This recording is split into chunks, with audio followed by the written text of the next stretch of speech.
আপুনি মেট্ৰিক বা হাই secondary pass কৰি এইবাৰ ঘৰতে বহি আছে নেকি? নাইবা আপুনি মেট্ৰিক হাই ছেকেণ্ডেৰী 2-4 বছৰ বেকতে পাছ কৰি পেলাই ঘৰত বহি আছে নেকি? আপুনি নাইবা আপোনাৰ সন্তানক লৈ পেলাই বিমূৰত পৰিছে নেকি যে পাৰ্চেণ্টেজ কম পাইছে, গতিকে এতিয়া কি পঢ়াওঁ? তেনেকুৱা যদি কিবা সমস্যা থাকে তেতিয়াহ'লে আপোনালোকে আমাৰ লগত যোগাযোগ কৰিব। আমাৰ অনুষ্ঠানৰ নাম হ'ল ব্ৰাইট ফিউচাৰ এডুকেশ্যন চেণ্টাৰ। এই ব্ৰাইট ফিউচাৰ এডুকেশ্যন চেণ্টাৰখন আমাৰ আছে তেজপুৰ আই হস্পিটেলৰ কাষতে লাগে।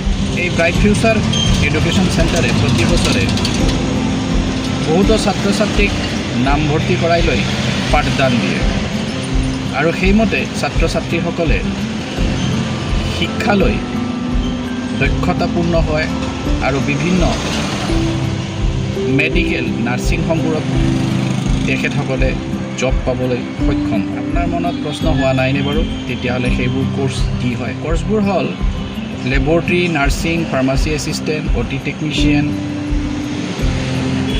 আৰু GD। কোৰ্চবোৰ যদি আপুনি ইণ্টাৰেষ্টেড হয় তেতিয়াহ'লে আপুনি বা আপোনাৰ সন্তানক অতি সোনকালে আমাৰ এই এড্ৰেছত যোগাযোগ কৰিবলৈ পঠিয়াই দিয়ক। ফোন নম্বৰ ইয়াত দিয়া আছে। কোনো সময়তে আপোনালোকে ফোন কৰি পেলাই আমাৰ লগত ডিছকাছ কৰি ল'ব পাৰে। আৰু ওচৰত থকাবোৰক আবেদন কৰিছোঁ যে আপোনালোকে যদি পাৰে আমাৰ ইনষ্টিটিউশ্যনলৈ এপাক আহক আৰু আমাৰ লগত কাউন্সেলিং কৰক।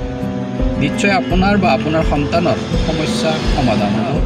আমাৰ এই কোৰ্চবোৰ মেক্সিমাম 2 বছৰ কৰাৰ পিছতে 3 বছৰৰ পৰা তেখেতসকলে উপাৰ্জনমুখী হৈ পৰে। চ' আপোনাৰ সমস্যা দূৰ হ'ব। মই আমাৰ নাম্বাৰটো গাই দিছোঁ 43512562 8822133957। এই নম্বৰত যোগাযোগ কৰিলে কিবা যদি জানিব লগা থাকে তেতিয়াহ'লে পাতিব পাৰে। ধন্যবাদ।